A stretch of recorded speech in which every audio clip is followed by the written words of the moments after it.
We might sound like a broken record when we say hire for culture fit, but how do you actually go about doing that? Today, I'm talking with MeLisa Dill, who is, well, I call her my work husband, but she is the COO, is her official title of the Virtual Savvy and HelloSavvy of both companies. And if you've ever read the book Rocket Fuel, she is my integrator, and every visionary needs an integrator for sure. One of the skills that MeLisa brings to the table that we have utilized time and time again is her power in hiring. Girl knows how to hire for culture fit. And this episode is literally a blueprint on how you can do the same. So if you've wanted a step-by-step guide on how to hire and how to hire well, this is it. Let's jump right in.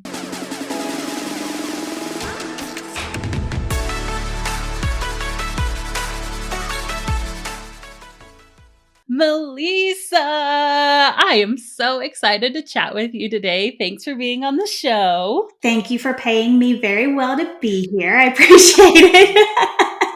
I'm happy to talk to you again today. So MeLisa, if you don't know, is my right-hand person. She has been the COO of my company for years now, and I am so excited for you guys to get inside the brain of this wonderful woman. She has been in this business building journey with me for over 5 years now, and she is not only amazing at systems and problem solving, but she's really freaking good at hiring, and that's what I want to dive into today. I think there's probably 100 topics I could talk to you about, MeLisa, but today I really just want to dive into kind of your strategy and methodology for hiring. But before we get into all that, I want people to have a little bit of a background of who you are and what got you to this point. So can you just kind of recap that journey of what got you to where you are now, being the COO of the Virtual Savvy? Yeah, I haven't taken that spot yet. We're going to leave that up to you because you're amazing and we're not doing that.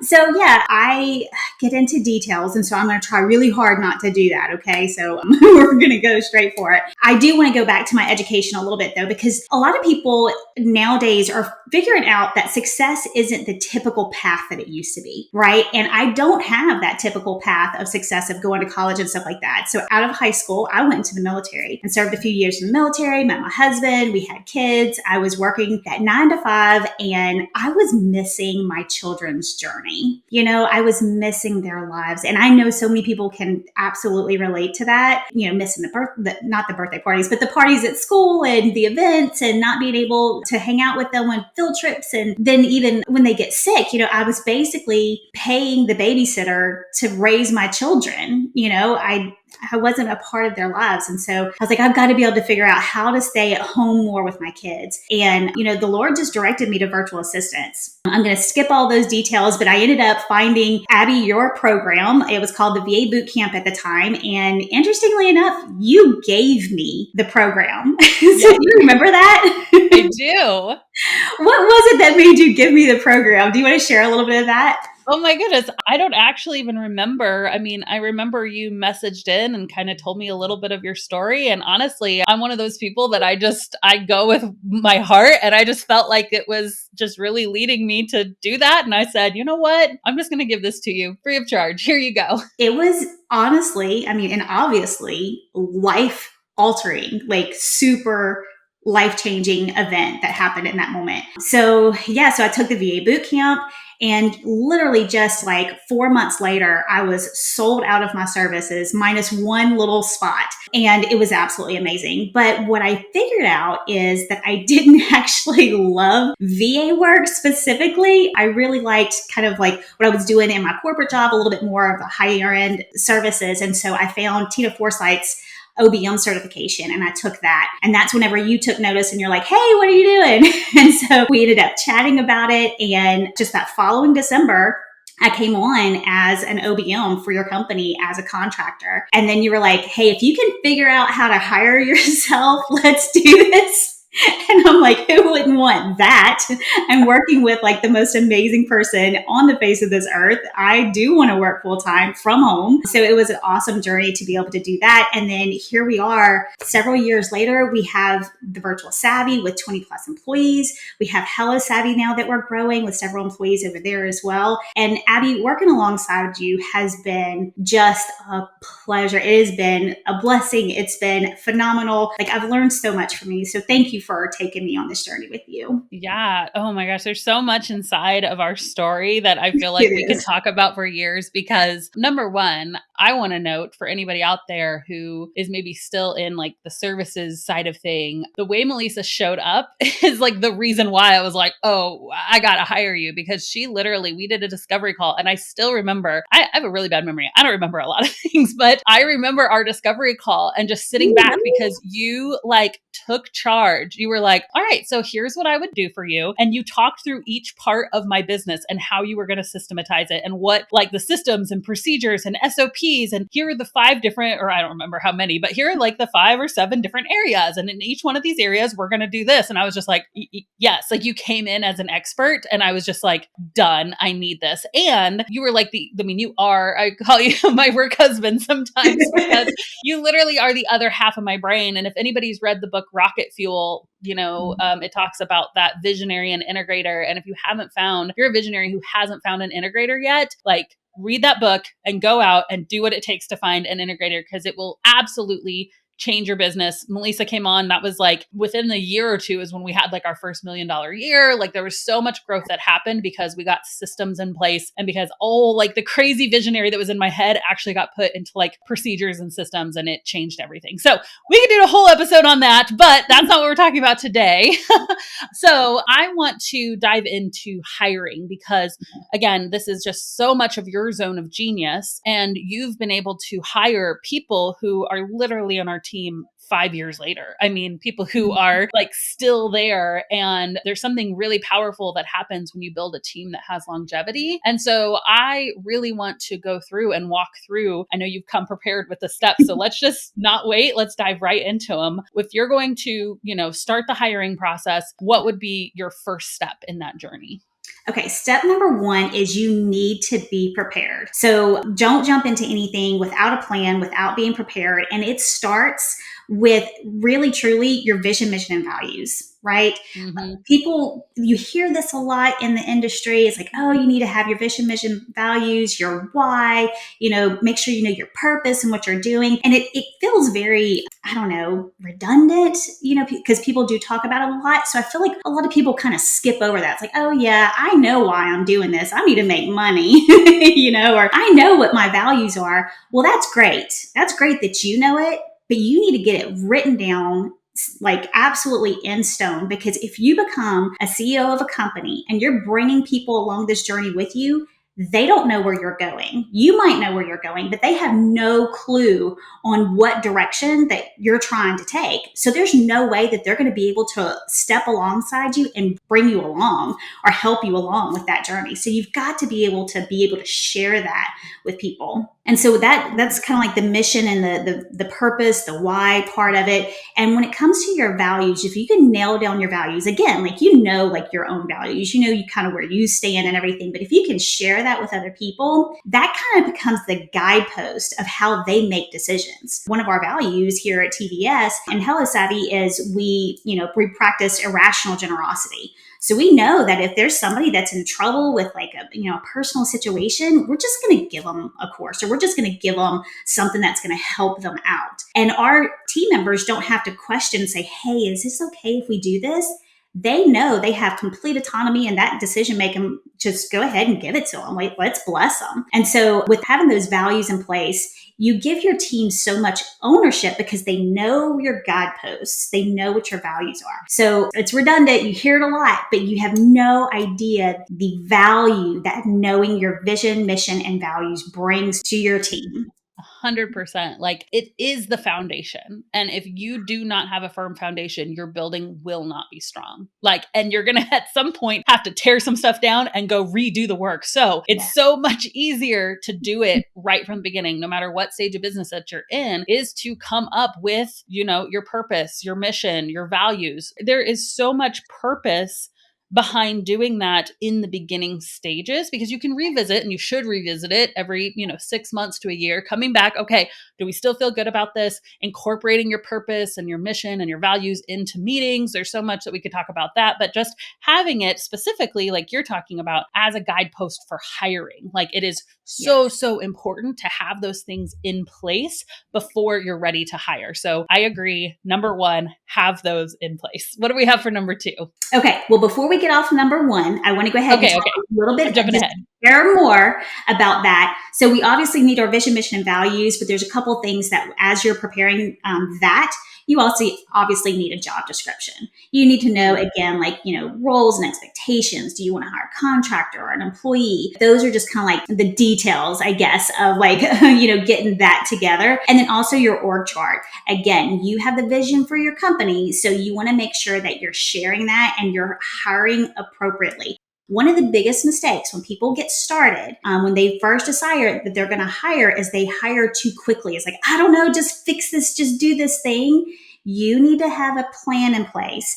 It starts with the vision, mission, and values. Bring it through with, get your org chart, know what you need in your business, and then start making those job descriptions off of that and having those expectations and roles set for each one of those positions. So, I love me a good organizational chart. We always have our current org chart.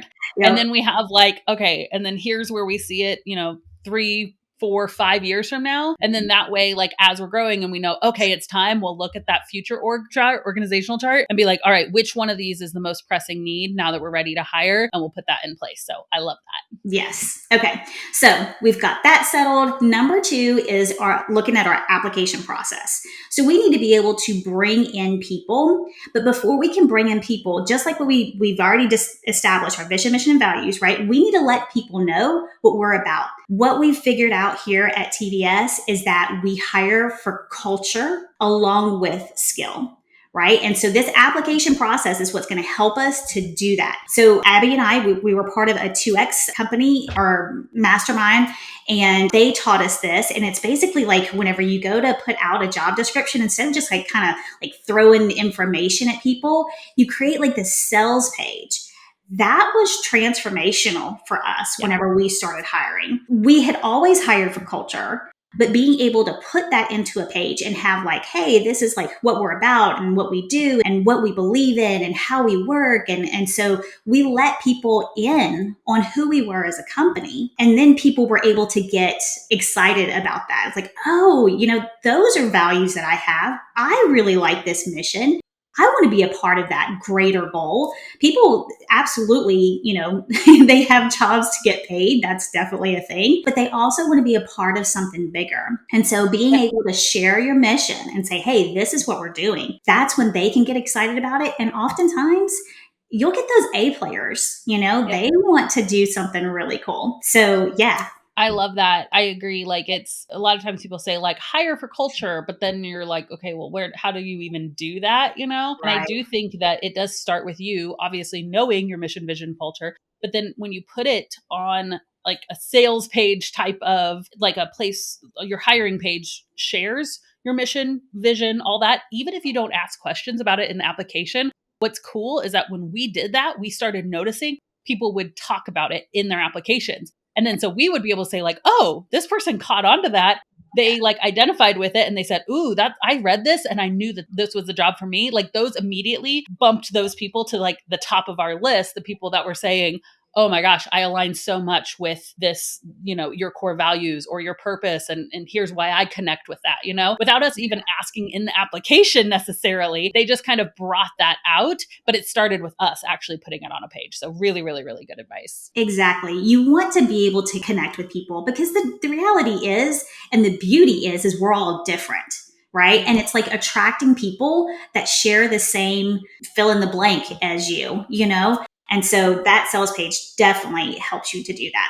So all right. Good. What else? Number three, we're on to the conversation. So this is going to look different if you are hiring for a contractor or for an employee. With an employee, you are going to lead the conversation. But Abby, just like what you mentioned earlier, if you're a contractor, your contractor needs to be leading that conversation. They need to come with agenda. But again, if they don't, you have an agenda in place. And what you want to do is you want to start hiring for culture. You want to start thinking about the culture fit. You want to start thinking about that job description that you had before and like getting into the nitty gritty, the nuts and bolts, I guess is what I was going to say before, kind of figuring that out. And you want to, you really want to kind of focus in on what questions do you need answered in there. Now, we both read a book called Hiring for Attitude, and it was phenomenal. It was so good. So good. Like, I thought we had like a good thing going before, but after reading that book, I was like, okay, we need to regroup, because once we were in the place to where that we already had people on our team. And so we were having people like do interviews with us, our team members do interviews with us and things like that. And so it's one thing to say, here's the value that I have, but it's another thing to make sure the person that's hiring with you is looking at that value the same way. So like my interpretation and somebody else's interpretation could potentially be different. So they call it brown shorts is what they call it in the book. Yeah. And so like making sure that you know what your brown shorts are, and then again, hiring that way. And whenever you're doing this, you want to have kind of a scorecard, make up some type of determination of like, what questions are you going to ask and how are you going to score that? And what that's going to do is that's going to put everybody on an even playing field. You want to compare apples to apples and not apples to oranges, because you're going to get in conversations with people and everybody's personality is going to be different. You're going to end up talking about this one thing with one person, this one thing with another person, but you want to be able to compare those in a way that is strategic, because sometimes personality with a particular person wins out, but maybe their skill fit isn't exactly what you need. And sometimes it's the opposite. Maybe the personality, maybe they didn't hit on all cylinders with the personality, but that skill set was like amazing. And it could be because somebody's nervous, right? Yeah. We're talking about this kind of thing and they're nervous. So having those like, this is what's important to me, and having that scorecard when you're having this conversation, it's really important. So, can I ask you a question? Absolutely. How much would you say that personality does play into the decision making? Because we know that we want to hire every person with a set culture, like we have our core values, and like you have to align to our core values. That just is like a non-negotiable, right? Like if we feel like somebody isn't aligning with those core values, it's not going to be a good fit. However, inside of our team, we have literally, I think, every number on the Enneagram represented in our team. Right. And so obviously not everyone has the same personality. You should never just hire like all the same personality as you. That will not go over well. So how much does personality play into kind of those discussion questions in regard to the role that you're hiring for? Oh man, that's a great question. So for me, I look at people's hearts, right? It's like kind of figuring out like if somebody has a different perspective than I do, or comes from a different background or environment, or I don't even know exactly what to say. Like I value that, because what they're going to do is they're going to bring something to the table that I wasn't able to bring to the table. So just because you don't have like, the exact same thought process on something, that doesn't really matter. The personality that I'm talking about is like, are you getting along well? Are they conversational with you? Are they talking with you? And, you're able to communicate well whenever you're having that discussion, just being able to communicate back and forth is really good. I had this one girl one time, she seemed amazing. She really did. And I tried everything I could to get her to communicate with me. And she would just give me one word answers. Like it was just really super short. And so that's kind of like the personality that I'm talking about, because if they can't communicate with you through that interview or that discovery call process, then it may not work out with communication later on. We're sitting in a virtual experience right now, right? We have to be able to communicate clearly. That's one of the things, right? So that's kind of like the personality side that I'm looking at. Not necessarily like, oh, this person likes baseball and I like baseball. You know what I mean? So likes and dislikes or whatever, that's fine. It's just like how well that you can mesh together, how well you're communicating. And oftentimes those discovery calls really will show that.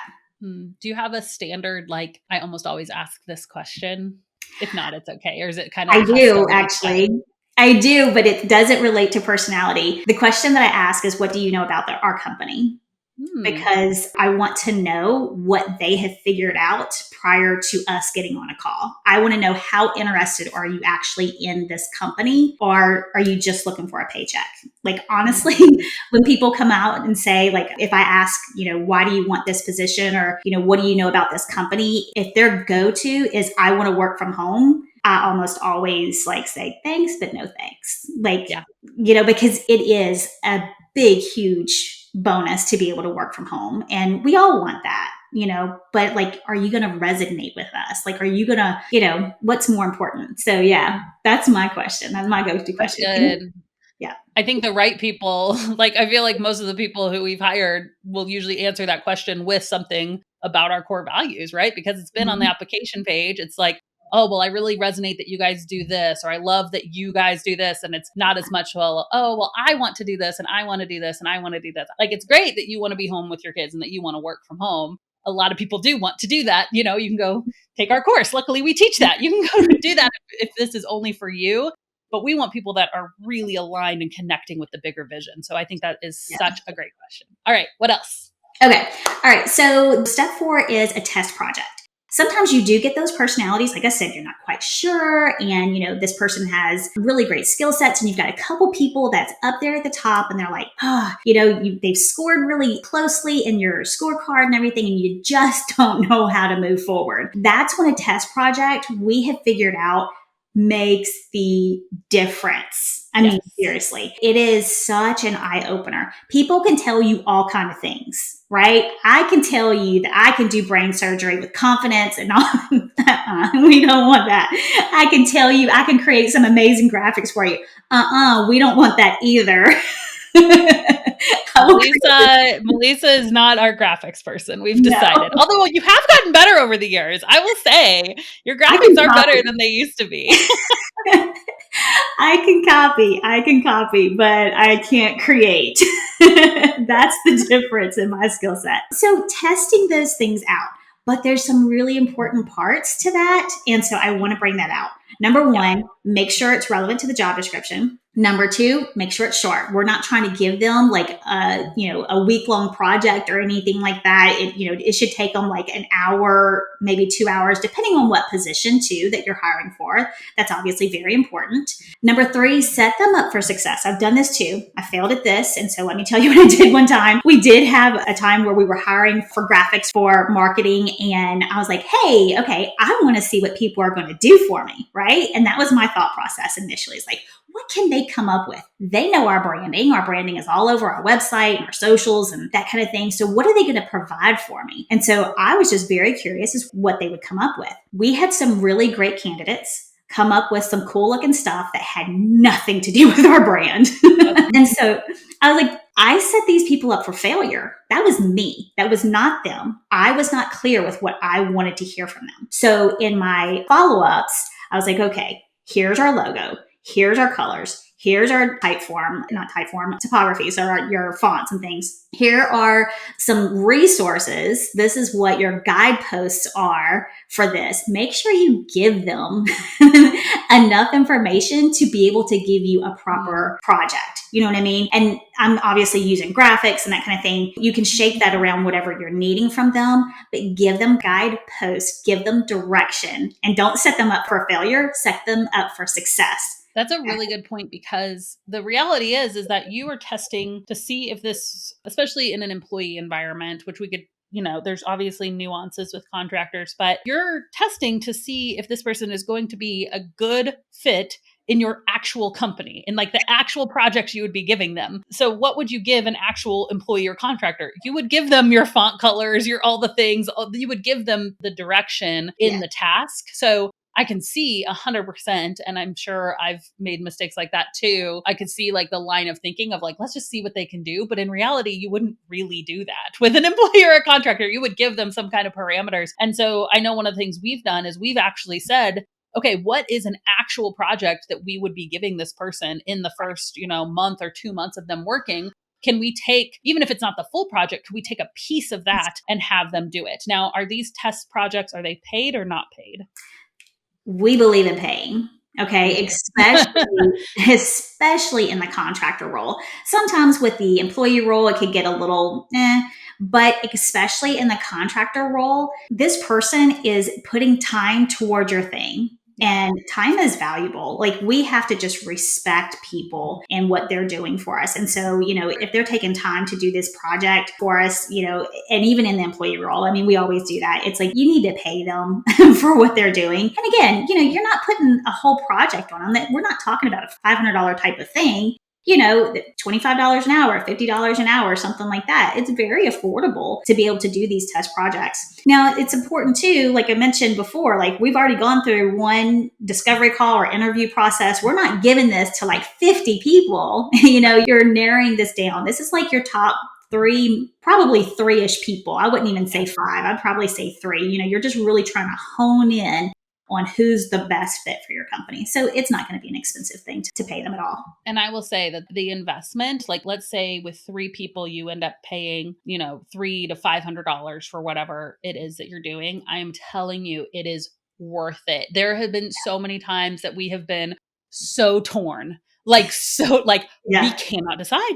There are these 3 people and they're completely equal. Like we cannot figure it out. And then we do the test project and it's like, oh, it's so obvious. Like it's like insane how much of a difference it makes. So I believe in a test project so much. Do it. Yep. And we're scoring these things too. Just like you did with that initial discovery call, you are scoring that test project as well. Typically, you're going to see right away anyways, but making sure that you're scoring it, because sometimes there are things that, are a little bit more technical that it's not necessarily like you can't necessarily view it, but like, did they hit every step of this tech thing? So making sure you have that scorecard. What are you actually looking for? So and I think a lot gets revealed, even the way they turn it in. Like we've had people like turn in their test project late, or we've had people like really like not understand and not ask questions. And so I think it is about a lot more, like you can tell a lot from the project itself, but you can also tell a lot by how they communicate, how they send it to you, like the questions they ask about it, things like that. So you're testing not only the project itself, but their communication skills. Are they just a dependable person? A lot of that gets, really shown in a test project. So awesome tip. Yes, 100%.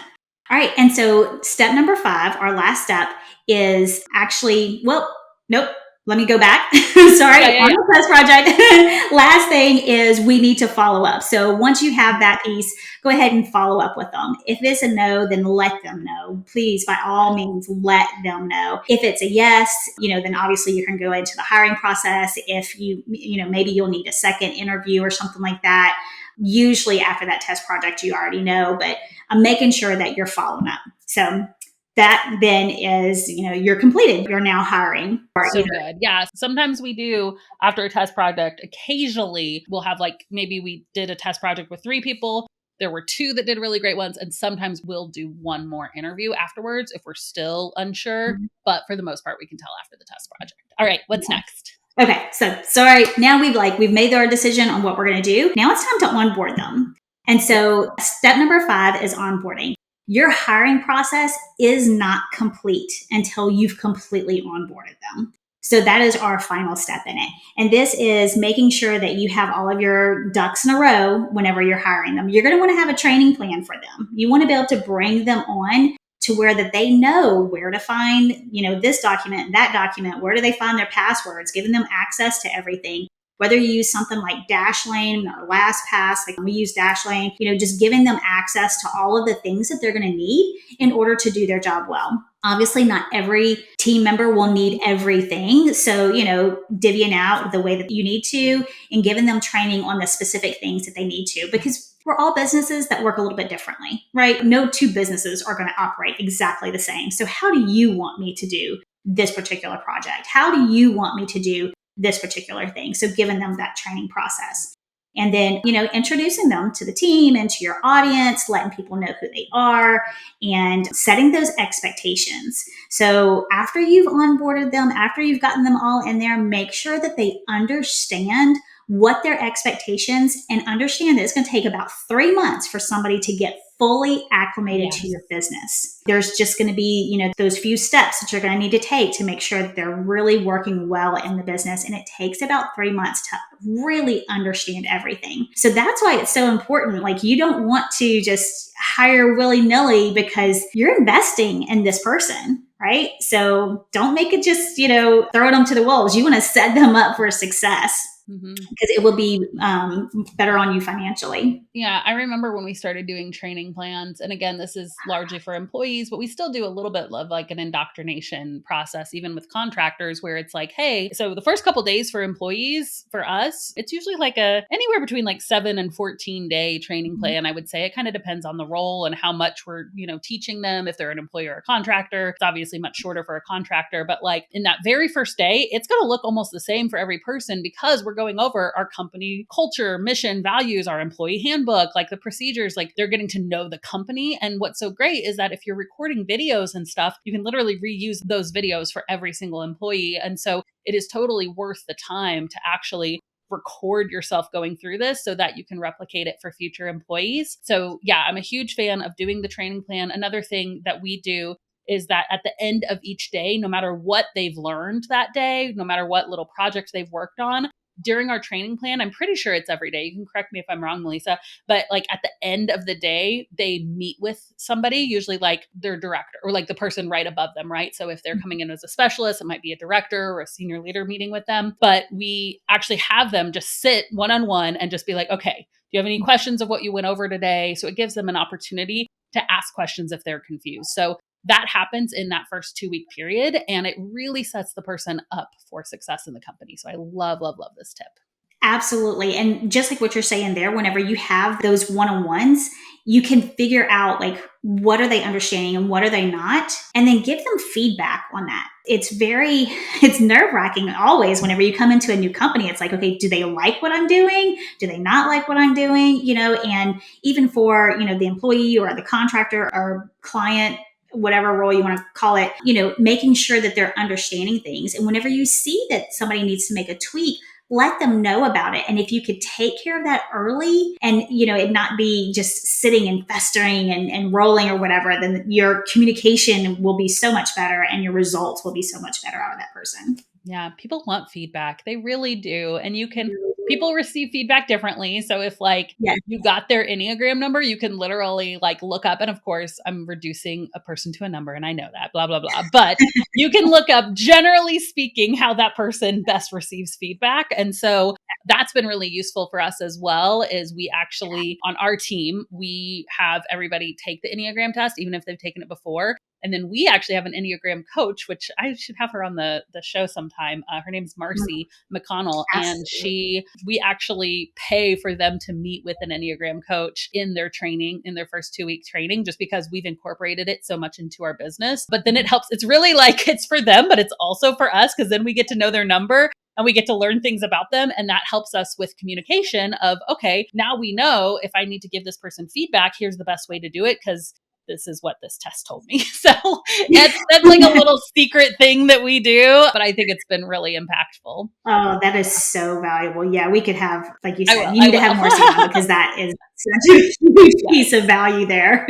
Okay. Anything else in that last and final step that we didn't cover? Nope, that is all of the things there. Just making sure that you have that feedback and having reviews. Again, it's different with an employee or a contractor, but just making sure that you have that open communication so that person knows if they're winning. Oh, so good. Yeah, that phrase is so important. People want to feel like they're winning in their position. So you got to set those standards for them, right?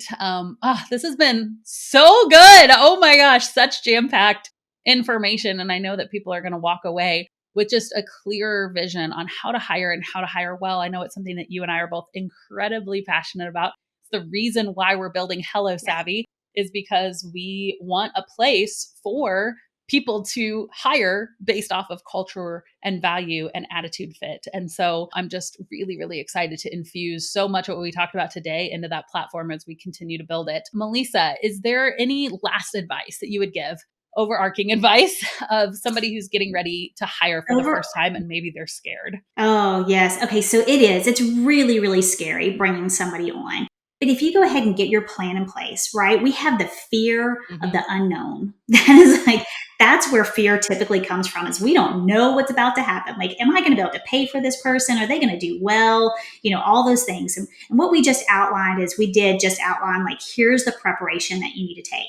So understanding that, making sure that you have your plan in place. And then, this is just kind of like a really side thing. You can actually figure out financially if you're able to hire that person by looking at your last year's finances and things like that. There's a way to take a look at that. Hey, if I'm going to pay this person X amount of dollars, if that would have came out of my budget, would I be able to continue? Am I still profitable? So those things, hiring a mentor, if you look at successful people, like I'm telling you, if you look at successful people, what they will tell you is once they started hiring, they were able to double themselves, triple themselves, quadruple themselves. And that's what's moved the company forward. So just kind of like attacking those fears. And those are some of the basic things. Am I going to be able to do this well? Is this person going to be effective? Get your plan in place. Am I going to be able to afford them? Look at your past finances. Is this actually going to work? Look at other people. There are definitely paths that you can take to move forward effectively and without all of that fear. So good. Yeah, I think that it is scary, but it's so worth it. And I'll just note this too, like, we have followed this exact procedure so many times and have gotten some people who are so amazing and have been on our team and have had longevity. We've also used this exact process and had people not work out on the team, whether we've made that decision or they've made that decision. But I will say that number is so much smaller than industry standard. Like, we have like ridiculously low turnover at the Virtual Savvy. And what's great is that every time that somebody hasn't worked out, we've learned something. Every single time we have refined our process even more, because we're like, you know what? We probably could have asked this in our interview process that would have led to this. Or, you know what? Honestly, I'm not surprised that this person quit, because in our onboarding, we didn't really set them up for success. And so it can be a little like putting a mirror in front of yourself when someone doesn't work out, but it's necessary for growth. So just know, yes, it's scary, but if you fail at it, it is actually an opportunity for growth, right? And so just remember that, keep that in your heart. Like, you didn't get to where you are in business because you played it safe. You've gotten to where you are so far because you did take risks. And hiring is a risk, but if you follow this like proven blueprint that MeLisa just laid out for you, it's going to be so much easier. So MeLisa, thank you. This has been so freaking amazing. I love you so much. And I think I'm going to have you on the show more because this is really, really good. All right. We should get together on a regular basis. Maybe all together. I don't know. All right, MeLisa, thank you so much again. Thanks, Abby.